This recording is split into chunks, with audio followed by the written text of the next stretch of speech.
بینەران و بیسەرانی تەلەڤیزیۆنی کۆمەڵە لەلایەن خۆم و هاوڕێیانی هاوکارم گەرم و گەشترین سڵاوەکانتان پێشکەش بێت. عەزیزان و خۆشەویستان، هاتوونیتەوە خزمەتتان بۆ پێشکەشکردنی بەرنامەی ژیانەوە. هەر ساڵ شایەتی چوونە سەرەوەی جەماوەر لە پەراویزی شارەکاندا هەین و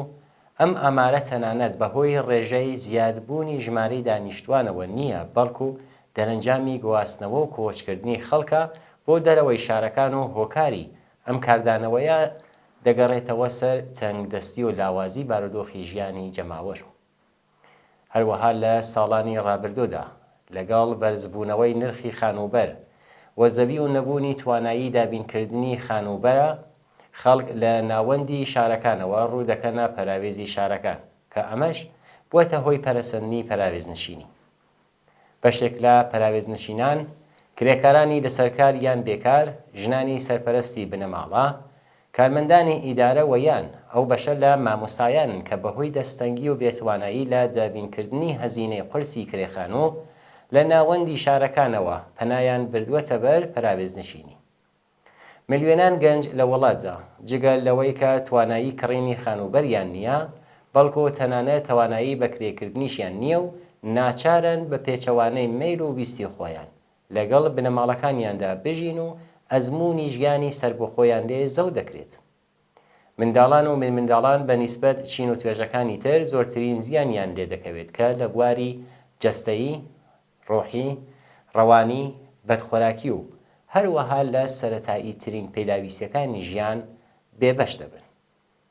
لەم بەرنامەیە هاوڕێ ئەدیبی عەرەب ئەندامی حەزبی کۆمۆنیستی ئێران و هەروەها هاوڕێ وریای ئەحمەدی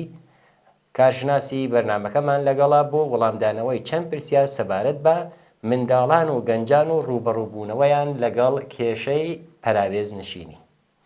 سەرەتا کاک ئەدیب بەخێر بیت. کاتتان باش، بەڕای سڵاو و ڕێز بۆیەوە و بینەرانی تەلەڤیزیۆنی کۆمەڵە. زۆر بەخێر. من کاک وریا ئێوەش بەخێر بن. کاک وریا زۆر بەخێر بن، فەرموون. زۆر مەمنون، زۆر ڕێز و سڵاوم هەیە بۆ بینەرانی خۆشەویستی تەلەڤیزیۆنی کۆمەڵە و هەروەها ئێوە. بەخێر بن. کاک ئەدیب سەرەتا لە ئێوە و وتم بزانم ئێوە وەکو کەسێک کە زۆرتر لەگەڵ منداڵانی پەراوێزنشینە هەم شاید حاڵی ژیان و حاڵیان بوون و هەم لەگەڵیانە تا ڕادەیەکی ژیانت کردووە. منداڵانی پەراوێزنشین بەرامبەر بە ژیانیان تووشی چه کێشەیەک دەبن؟ ئەگە باسی مناڵانی پەراوێ ینی بحرانی ترین شرایەتی ژیان لە ناو تەواوی کۆمەلگاکانە مناڵانی حاشیەنشین یان لەگەڵ یا ڕووبەڕوە بنەوە. ئەم مناڵانە هەر کولەن ئەو شتانەیە کە خۆمان نەماندی ڕۆژانە لەگەڵ یا ڕووبەڕوە بووینەوە لە سەرەتای فامکردنەوەیان و هاتنە ناو جامعەیانە تر ئەو کاتێک کە ئەبوا لە ئەوجی مناڵیان کردایەت و لەگەڵ شتهایەکە ڕووبەڕوو بوواتنەوە کە شیاوی تەمەنی خۆیانە، ئەمان قاتی و دەرگیری شتهایەکی کۆمەڵایەتیە بوون کە نابووە ببوات و بەشێکی هەرە زۆریشی ئەو بەحرانە بوو کە بەسەریانە هات لە هەموو خەدەمات و شتهایە کە پێداویستی و شیاوی ژیانێکی عادی هەر تاکە کەسێکە هەر مرۆڤێکە لەو کۆمەلگا ئەمان لیان زەوتەکراوە. بەشێکی زۆریشی بەهۆی تەنگدەستی و نەبوونی پوڵ و بەحرانی فەقر بوو کە ئەمان ڕۆژانە لەگەڵ ئەو شتانە ڕووبەڕوە بوونەوە و لەسەر خەدەماتی بێهداشتی، لەسەر ئەسڵەن شتای خەدەمات تەفریحی، نەبوونی ئامۆزشێکی دروست و حەسابی،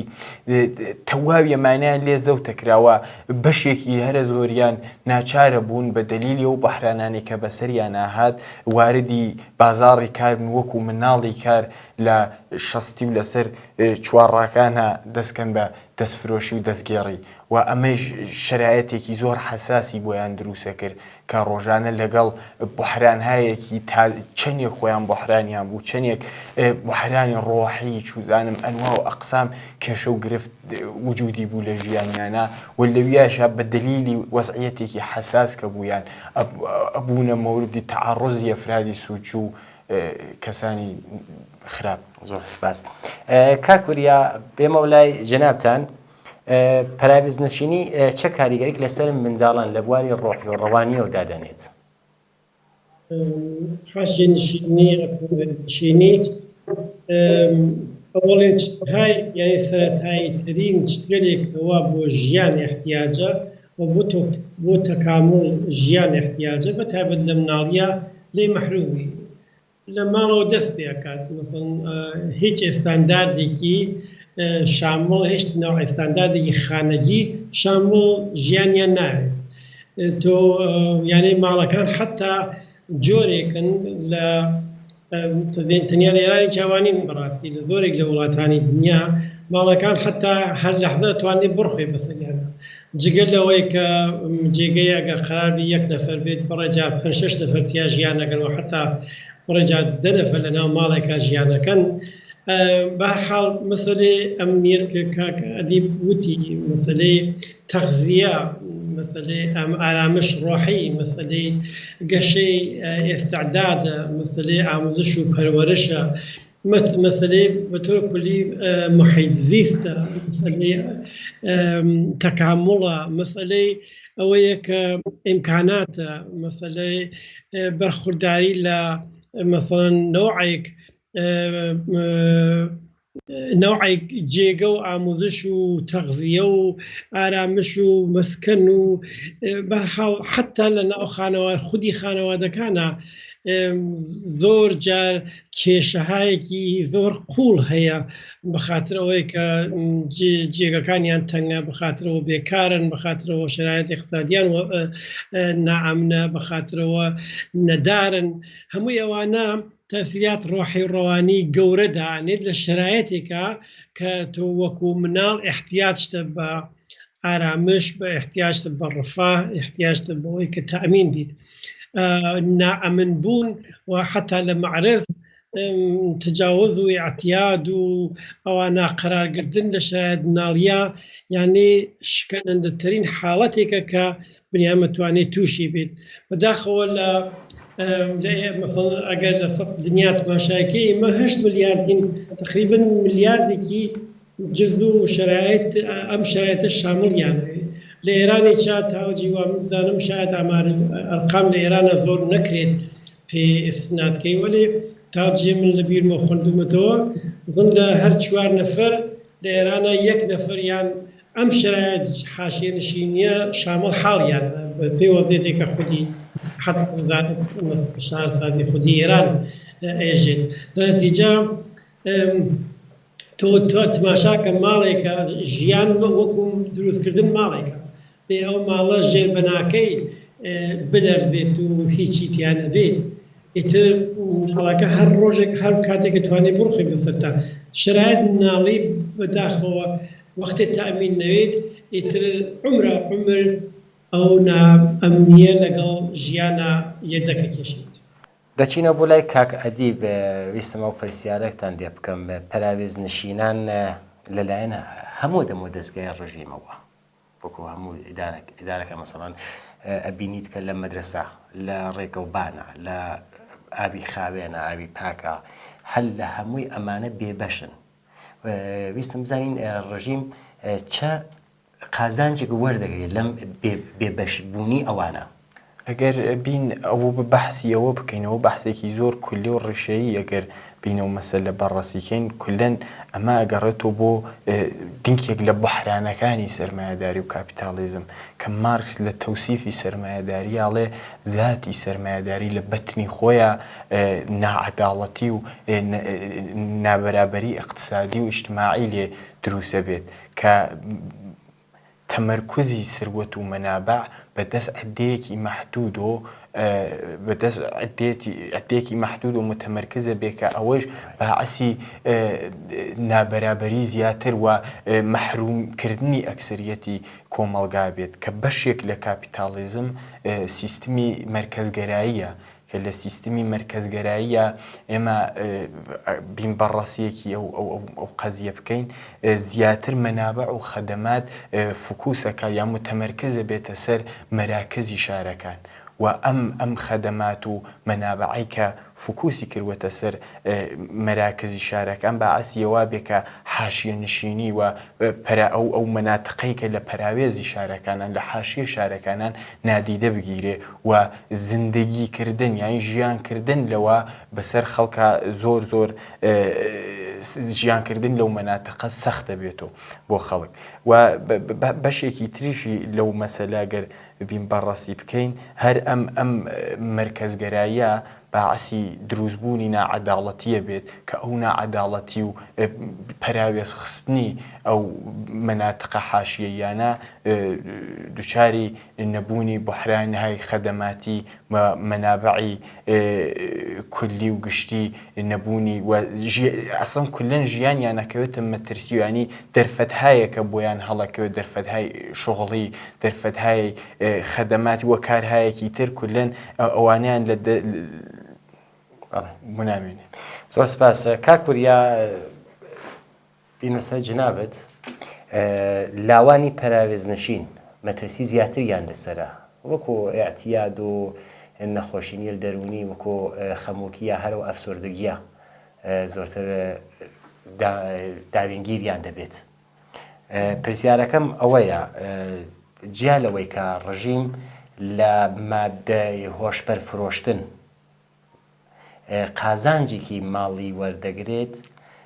چه قازانجێ تر وەرەگرێت لەم زەمینەوە ئەگەر بوومانی باس بکەیت. چۆن جمهوری ئیسلامی حکوومەتێکی سەرمایەدارانە جەبێ مەسئولەکەیش پێی ئیزافە کردووە بەهەرحاڵ سەرمایەداری لە نەداری مردم خۆی تەغذیە کات و نەداری ئەبێ بە باعث ئەوەی کە ئەنواع وەخسام چتکە ڕووکا لە ناو ژیانە حاشیە نشینی بەشێکە یعنی بەشێکی لە ئەم نەداریە لە ناو کۆمەلگا کە بەڕاستی هەموو ژیانیان حاڵەتێکی وێرانەی هەیە. جمهوری ئیسلامی باقی حتا دەوڵەتانی تر ئەم شرایەتە بۆ تەحمیڵەکەن لەبەرەوە ئەوڵەن بە ئیمکان پەزیر ێزانن ئەوە لەبەرە با بڵێم لە وڵاتانێکا کە تەشکیلات بێت یا تەشکیلات موجود بێت حەفاظەت بێت مبارزە بێت و بەحاڵ بەرامبەرکی بوێت ئەوانە تا حدودێک کەمترە. بەڵام قسەی ئێرانەکەم لە هەرچی مردم نەدارتر بن دیارە بەچتی کەمتر ئەتوانن قانعتر بن. ئەگە کەسێک ماڵی نەوێت بە ماڵێکی چکۆلەی قانع ئەوەی کە هەدەف جمهوری ئیسلامی ئەوەیە کە مردم قانع نگا بێرێت بۆ فەرزە کە بالاخره خۆیان هەموو شتێک لە ئیمکانات ئەو مەملەکەتە بەدەستیانەوە بێت و مردمێک حاڵەتێکی بخۆر و نەمیریان بێت و لە ژیانکەن. لە ناو ئەمانە ئەنواع وەقسام بانگەلی مافیایی و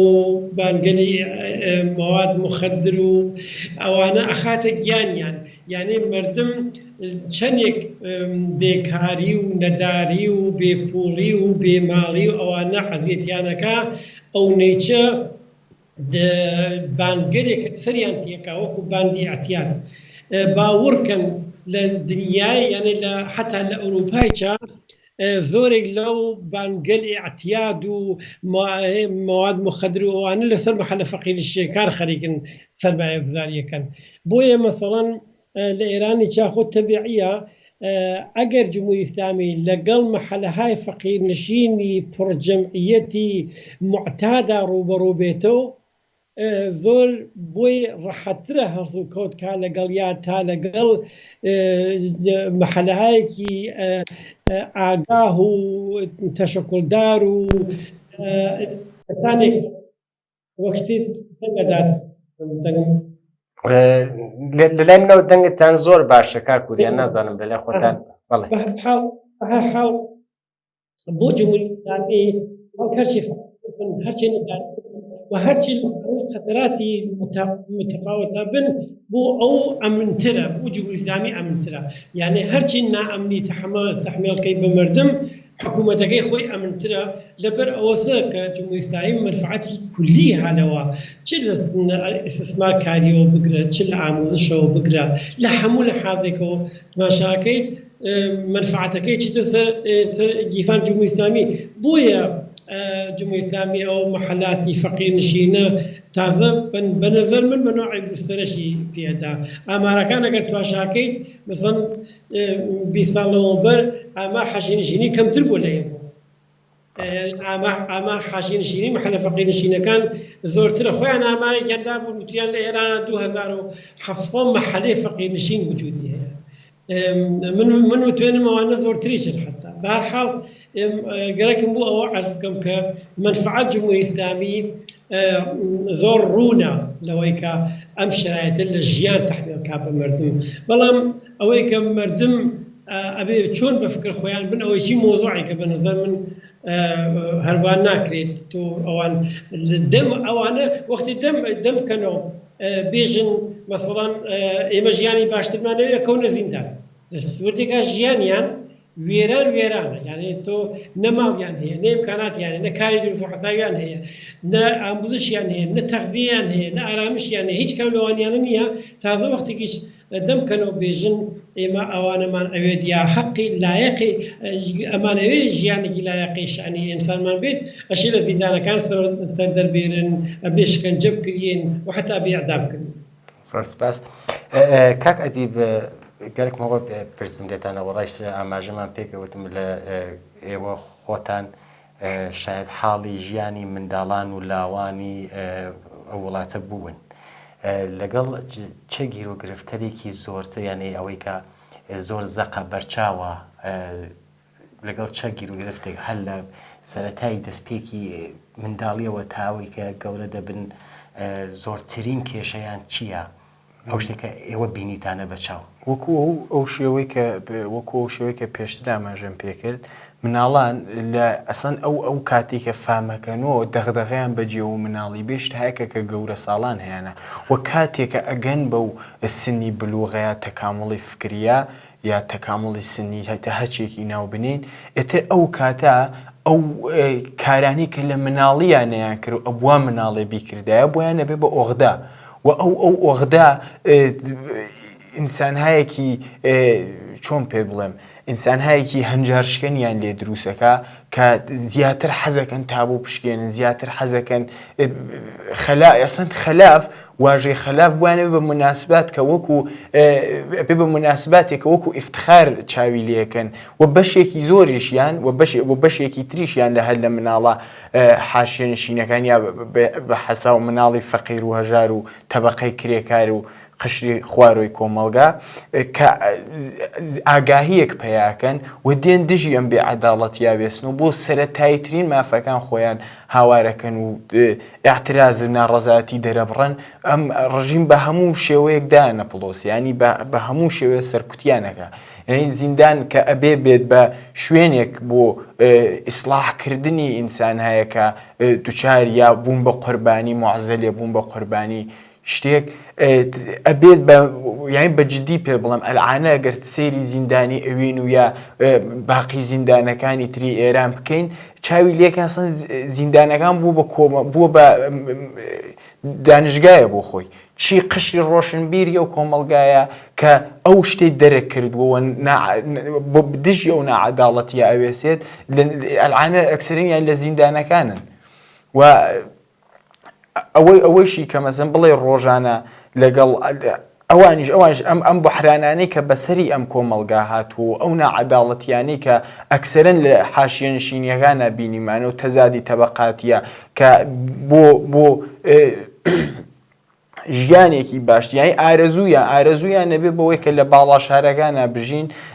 ئەوە بەشێکی زۆریەتی. زۆر سپاس کاکوریا کاتی بەنامەکەیشمان زۆر نییە وتمەگەر چه هەروە کە خۆتان ئاماژەتان پێکرد لە ئامارەکان و لە ئەو شەرێک کە خۆتان ئاماژەتان پێکرد بە شێوەگەرێک بە جۆرە و جۆر زۆرترین ئەزمموی زیندانیانمان هەیە کە کاک ئەدیبیش ئاماژەی پێکرد ئەمەش دەبێتە هۆی ئەوەی کە کێشەی دەرونیە زیاتریان بۆ باسکردن پێم خۆشە ئێوە لە بواری دەرونیەکەیەوە زۆرتر ئاماژەی پێ بکەن وەکو ئەوەی کە خۆمان خۆم یەکی کرێکارێکی کرێکارێ بووم بەردەوام لە کۆچکردنا بووم لەم شارۆ لەو شارە بووم ببینیومە زۆرترین کێشەی دەرونی بۆ بەقەو کاک ئەدی وتی قشری خواری کۆمەلگاکە پێشێت ئەم کێشەی دەرونیە چۆن تەئسیرەدانێت لە ئەوەی کە کۆمەلگا بەرو لایەکتر بووە بەرو شوێنێکی خراپتر بیبات ئەگەر ئەومان بۆ باسکەیت و زۆرتر ڕوونیکەیتەوە مەمنون دەبی فەرموو ئەزانی چۆنە ئێمە ئەو حاڵەتە دەرونیە کە لە ناو ئینسانەکانە دروستە بێ پایگای اجتماعی هەیە پایگای اجتماعیەکەی چییە تۆ ئەبینی لەم کۆمەلگا هەموو ئیمکاناتێک هەیە لە ماڵ خۆشەوە بگرە تا هەموو شتێک هەیە بەڵام تۆ لێ بەرخوردار نیت یعنی تۆ زمانێک حەزەکەی مەسئولیت قبولکەیت و لە مقابل مقابل کۆمەلگایەکەوە تیا ژیانەکەیت مەسئولانە ڕەفتار بکەیت کە عضوێک لەو جامعە بیت وە ئیمکانات ئەو جامعە بەهێن خۆت بزانیت لێ تۆ لە هەرچی شتە مەحرومی و هەرچی شتە هەیە ئەمە کێشەیەکی گەورە دروستەکە مثلا تۆ تماشاکە لە ئەمریکا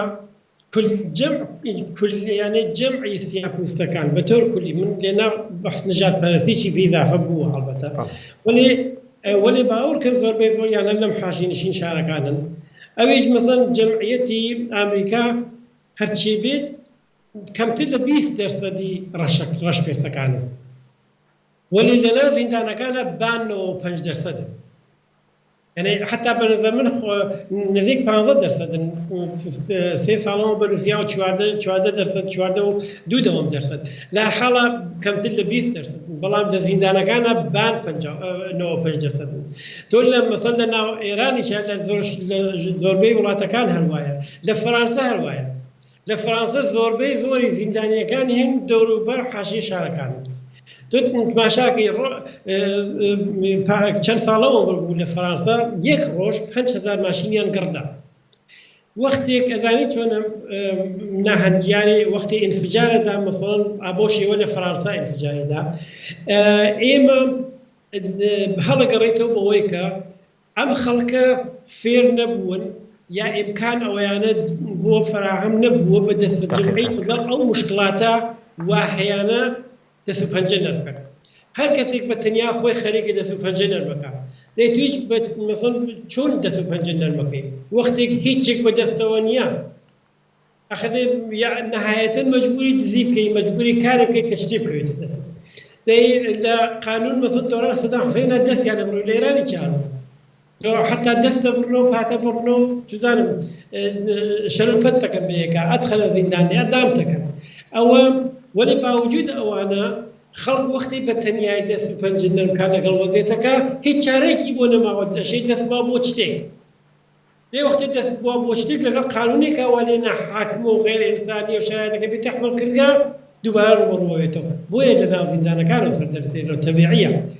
یعنی ئەوە بە نەزەر من زیندانەکان زۆربەی زۆریان لەم ئینسانگەلەوە پڕەکەن بەر لە ئەوە زیندان دروست بکردیت بەرنامەکەی یعنی پرۆگرامەکەی داڕێژراوە کە تۆ وەختی لە ناو کۆمەلگاکە تا ئەوە تەبعید قائلەوی ئەکسریت مردمەکە لە هیچ حقوقی بەرخوردار نییە زۆربەی زۆری لەو ئەکسریەتە حتا لە ماڵێکی عادی بەرخوردار نییە دەیوا تەبیعیە شرایط ڕۆحی و ڕەوانی بە نەزەر من هیچ کام لەو ئینسانگە لە سڵامەت نییە يعني تو ئەگەر ڕۆژناسێک دابنی لە تەک تاقەتاقی ئەوانە قسە بکات من متمێنم هەر هەموویان احتیاجیانە بە دەوا و دەرمان و احتیاجیانە بە تراپی بۆیە بە نەزەر من گەورەترین تراپی و گەورەترین دەرمانێک کار دەستە جەمعیکردن و تەنیایی نەبوونە لە بەرامبەرتیە ئەوە شاید گەورەترین دەرمانی ڕۆحی ڕەوانی بێ کە لە زۆر جارە نیشانی داوە لە ئینقلابەکانە کە چەند یارمەتی کردووە وەلی باوەجودەوانە من قسەکانم خولاسەکەمەوە ئەوەیە کە زۆر تەبیعیە بەداخەوە کە مەحەلە فەقیرنشینەکان و لە ناو خەڵکە فەقیر و هەژارەکەی چاو تعدادیان لە ناو زیندانەکانە زۆرە کەسێک کە هەموو شتێکی هەیە هەموو ئیمکاناتێک ها بەدەستیەوە کەسێکە هیچ خەمێکی نییە کەسێکە هیچ کەس تهدیدی ناکات کەسێکە هیچ نیگەرانی و ترس و وەحشەتێکی نییە کەسێکە ئاموزش و تەغزیە و هەموو شتێک بەرخوردارە بۆ خۆی خاتە خەتەری ئەترازێکیش ناکات و لزومێکی نییە ئەترازێ بکات بۆیە ئەو خەڵکەوە هیچیان نییە مادام بە تەنیایی گەرەکیانی ڕوبەڕووبنەوە خۆ بە تەنیایی یانێ ئەکەونە گۆشەی زیندان و کە لە بەداخەوە لە زیندانی بازیان لێ نارن ئەوەیە کە تعداد کەسانێکەوە ئاشنە زیندان و بەبێ ئەتیاد دەچنەوە زیندان و معتاد بوونەوە تێنە دەرەوە بەڕاستی نیمەیە یعنی لە 50% زیاترە بۆیە حتا لەوێچە خەتەراتی گەورەتر تایبیانەکە. زۆر سپاس. من دوای تێم وڵاتان کاک ئەدیب فاقەت پێم خۆشە بە کورتی جوای ئەم پرسیارمانە بدەیتەوە. زۆربەی دەم و دەستگای تەبلیغاتی کۆماری ئیسلامی لە ئێرانە زۆرتر فکوسیان کردوەتە مل پراویزنشینەکان وەکو دەم و دەستگای مەزهەبی و نازانم لەگەڵ لە شارەکان ترا حسەینیە و لە لای خۆمانە زۆرتر بە تەکیە و خانەقاوە سەلەفیگەری و ئێوە ئەم شدانە بینی وە چۆنە گەرەکمەوە بێژم چۆن بەرامبەریان خەڵ بەرامبەری وانە بێسێتەوە. ئەگەر سێری کێ مەسەن سێریە و مەناتقە مەحرومەکەی کە وەک ئەو شێوەی کە ئاماژەمان پێکرد ناتوانن ئەو شێوەی کە باید و شایدە ئاگاه ببنەوە و بە دلیلی ئەو مەحرومیەتی کە هەیەە و ئەمەش زعفیان لێ دروستەکە وەکو چۆن بڵێ وەکو مۆمێ دروستیان وەکو مۆمێکیان لێ دێ کە بە هەر بارێ خۆیان پیان خۆشبێ حاڵەت یەدەن کە ئەوە بەشێکی زۆریەتی ئەوە ئەگەر بی ناوەڕۆکی قەزیەکە ینی سیاسەتهایەکی عەزیمی لە پشتە کە ئەچێتە منفعاتی ئەچێتە گیرفانی یەک سری کەسی ترۆ مەسەلەی سەلەفیگەریە مەسەلەی تەکیە و خانەقایە مەسەلەی زۆر مەسەلەی ئەحتیادا کە ئەوەش بە جۆرێکە توانی وەکو معزەلی وەکو ئەحتیاد سەلەفیگەریت میشاری کە دقیقەن ئەو کارانەی کە داعشە یعنی تەداعیە بێتۆ لەوانە کاتێ سێریانەکە ئەو کارانی داعش دقیقەن تەداعیە بێتۆ لە هەڵس و کەوتی ڕۆژانەیانە. ئەگەر ئەلان مەسەن لە بوحران هەیە کە ئەژین لە بوحرانایە کاژین ئەگەر بیرتان بێت سەردەمی کۆڕۆناکە لە منتەقەی لای سیستان و بەلوچستان و کێتر مەدارس بە کولی تەحتیل بووە مەدرسە هاتە ناو موبایلای هوشمەندۆ ئەسەن مناڵهایەکی 13-14 ساڵەمانە دی کە بە دلیلی نەبوون و فەقر و تەنگدەستی دەستیاندا بە خۆدکوشی مناڵێکی 12 ساڵە تەسمیمی خۆدکوشی گرت و خۆی کوشت. ئەوە ئەتوانێت تر فاجعەیەکی زۆر عەزیم بێ لەم بەشە و هەر وەکو شێوەی کە ئاماژەم پێکرد بە دلیلی شەرایەتێکی حەساس و نەبوونی شەرایەتێک کە بتوانن تیا بژین و لەویا وەکو ئەو شتێکە شیاوی یەکدانە ئینسانی کامەڵە تیا پەروەردە بکرێت لە شەرایەت یان حەساسە بێتەوە و ئەتوانن بن بە هینی سویسفادی ئەوانی لێکرێن. کاکووریا ئێمە من خۆم یەکی هەر منداڵی پەراوێزنشین بووم لەو شوێنە لە ئێمە کەمترین ئیمکاناتی تەفریحی شوێنی ئاموزشی ئیسوەکو کەیسە لە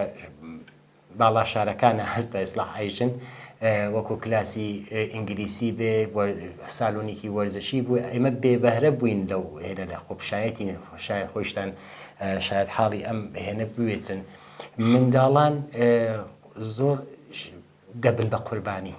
ئەو جۆرە کارە ساتەلە یعنی کە لەناو خۆڵ و خاک و لە شوێنەکانی غێرە بێهداشتیە لەویا پەروەردابن لەویا گەورە ئەبن ئەو منداڵانە لە ئایندە ئایا لەبانی جیا لە مێشکیان لەبانی جەستەیانە و تەئسیر دادەنێت یعنی تووشی مۆزەڵاتێکی جەستەیی دەبن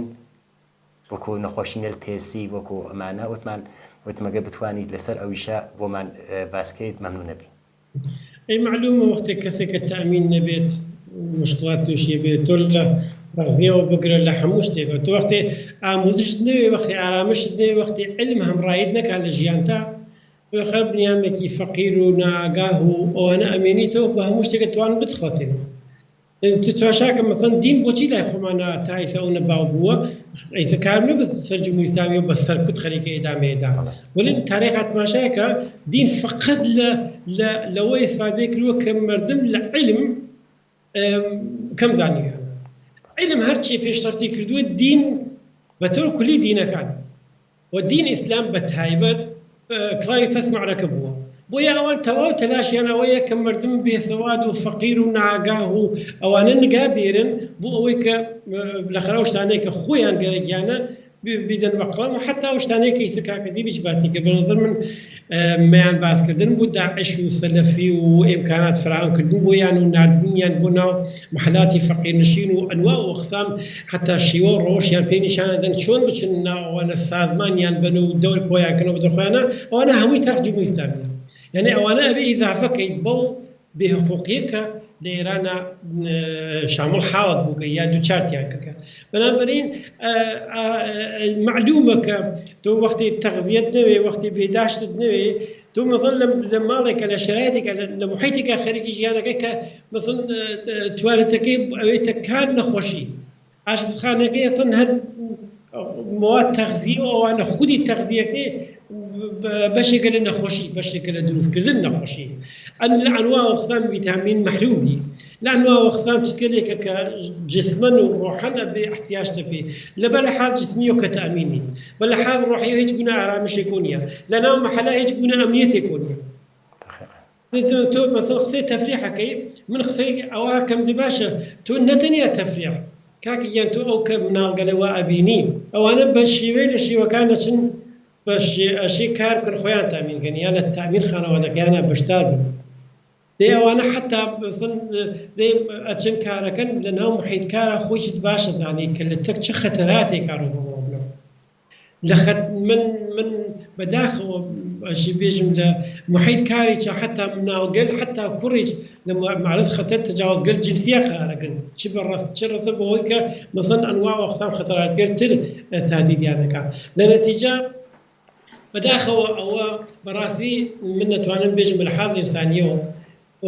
حمڵێکی هەمە جانبەست بە هەموو نوع حقوقێکە کە نیامەتانێ ئەشی بیبێ و بۆیە مەحرومبوون لە ئەو هەموو نوع حقوقێک ئەبێ بە باعیسەوەی کە تۆ من عەرزم کرد نەخۆشیەکە تەنیا ڕۆحی و ڕەوانی نییە پێسیە چازانم حتا ئەنواع ئەقسام نەخۆشیەکە وەکو سەرەتان و ئەوانە تۆ لەو محیطگەلا هیچ گونە هەوای تەبیعیکی تیانی حتا ناو ماڵەکەت هەوای تەبیعی تیانە کە سگاری پێ ئیزافەکە و مواد مخدری پێ ئیزافەکە و هەمووی ئەوانە لە ئەنواع و ئەقسام خەتەراتێکە کە سڵامەتی ئەخاتە خەتەر ڕۆژانە تەرەفی بۆیە زۆر شرایەتێکی ئەسفناکە بەڕاستی کاکووری ئەمە بۆ ئاخرین پرسیار پێم خۆشە ئەویش لە جنابتان بپرسم ئەگەر تۆ چاو لە ئاپارتمانەکان بکەیت زۆر کەم هەن بەدەمیەکەوە بەڵام بە پەراوێزنشینە بە پێچەوانەوە دەرگای هەموو کەس لە ڕووی یەکا بازە ئەو شتێکە وەکو سنەت ماوەسەوە بەتایبەت لە کوردستانە من لە شارەکان تریشا بینیومە حتا لە قومیشا لە مەشهەدا لە زۆر بەو شارێک کە چوو من زۆرتر لەگەڵ ئینسانەرێکی پەراوێزنشینە هەڵسۆکەوتم بووە بینیومە دەرگایان لە بۆ ڕوویەک بازە جامعی کوردستان جیاوازی چییە لەگەڵ جامعەکانی ترا وەکو بێژین مەشهەد بێت بێژین نازانم لڕستان بێت ئەمانە ئەتوانێت چەند نقطە مثبەتێکی بێتەوە من بەرەوە عەرز کەم تۆ مەسەڵ لە خیابانە لە هەموو دنیا لە خیابانە لە گایەک پرسە شتێک با بەدەستێ بێ خەریک بێخوا پێشە بەشم بە بەشتەدا لە سەرمایەدارێک پرسە تەلیفۆنەکە بۆ پلیس بێت بتکرد ئەوەیە با لە بەراوتوێتم مەسەلەی کوردستان و ئەوانە بە ئاگاهی مردم هەڵەکەڕێتەوە بە تەجربەیەک دەسەد جەمعی وا مردم کردویانە هەڵەکەڕێتەوە مبارزاتێکی دەسەد جەمعی وا لە مقابڵ وحشیگەری جمهوری ئیسلامی و کردویانە و تجاربێکی گران بەهایان بەدەست هاوردووە هەڵەکەڕێتەوە بەوە هەڵەکەڕێتەوە کە مردم کوردستان تەجربەیان کرد نابێت کەس بەتەنیا بێەوە مردم کوردستان تەجربەی بنکەکانیان کردووە تەجربەی دوایی زۆر شتیان کردووە بە یەکەوبوونیان بە سەرفەترە تا هەر کەسێک بە جیاواز بۆ خۆی ڕوبەڕوو بێتەوە من نەزانم کە کافی نییە من نەزانم زۆر خەلە ئەمان هەیە و ئەبێ زۆر کارکەین ومانە وەلی فەرق و تەوافەتەکانیان لە وجود کۆمەڵەوە تێت لە وجود ئەم نوع بۆچوونەوە کە ئایسەبن و تۆ لەسەری قساکەین کە ئینسان ئەنێ دارای حەق و حقوقی ئینسانی ئەشێ بێت خارج لەوەی کە ژنە مناڵە پیاوە گەورەیە چکۆلەیە زمانی چییە فەرهەنگی چییە ئەمە تفکرێکە کە کۆمەڵە و نوع کۆمەڵە یعنی ئەنواع ئەو ئینسان لەکە وەکو کۆمەڵە ناکۆمەلگا ئێمە تەلاشیان کردووە کە بەداخەوە هەزاران نەفەریان یا لە زیندانا بوون یا شکنجەیان کێشاوە یا ئەعدام کراون یا لە شەڕە گیانی لەدەستاوە وەلێ سەمەرەکەی ئەیبینی فەرق و تەفاوت بین ڕۆژهەڵات و مەسەڵەن باقی وڵاتانی باقی ئەوروبەرتە فەرق و تەفاوت بین کوردستان و مەسەڵەن باقی مناطقی ئێران و یا مەسەڵەن تۆ بۆ زوو دوور بۆی ئەڕوانی ئەگەر کۆمەڵە نەبووە و ئەم بۆ چوونە باوەڕکە نەبووە لەگەڵ یەمەنا چه فەرقێکی بوو لەگەڵ مەسەڵەن عەرەبستانە چه فەرقێکی بوو لەگەڵ سووریا چه فەرقێکی توانی بێت لەگەڵ میسرا چه فەرقێکی توانی بێت لەگەڵ عێراقا چه فەرقێکی توانی بێت ئەوانە بالاخره وڵاتانی دەوروبەرەوە هاوسا و دراوسەی ئێمن و ئێمەش لەگەڵ ئەوانە خەریکین بالاخره ڕۆشتەکەین ئەوانە بەنابەرین ئەو هەڵەگەڕێتەوە بەوەی کە وجودی ئێوە هاوڕێیان وجودی هەر ئینسانێک وەکو ئێوە باوەڕکە وەکو لە تەواو مهمتر و گرانترە وجود خۆتان دانەدانەتان ئەرزش ئەو ئەرزشی داوە بە کۆمەلگاکەمان ئەگەر نە ئەوەی چه نابوو هەرچەند ئەزانم زۆر زۆر کەمە ئەبێ زۆر زۆرتر بکەین نمونەی ئێوە و ئێوەمانان زۆر زۆرتر بێ بۆ ئەوەی کە کۆمەلگاکەی چمان زیاتر لایەق شەئنی هەموومان زۆر سپاس دەست و چاوتان خۆش بێ کاک وریای ئەحمەدی کارناسی بەرنامەکە زۆر سپاس و هەروەها کاک ئەدیبی عەرەب زۆر بەخێر بن بۆ بەرنامەکە عزیزان و خۆشەویستان لێرە هاتینە کۆتایی بەرنامەی ئەم هەفتەیە ژیانەوە تا چاوپێکەوتنێکی دیکە ماڵەوە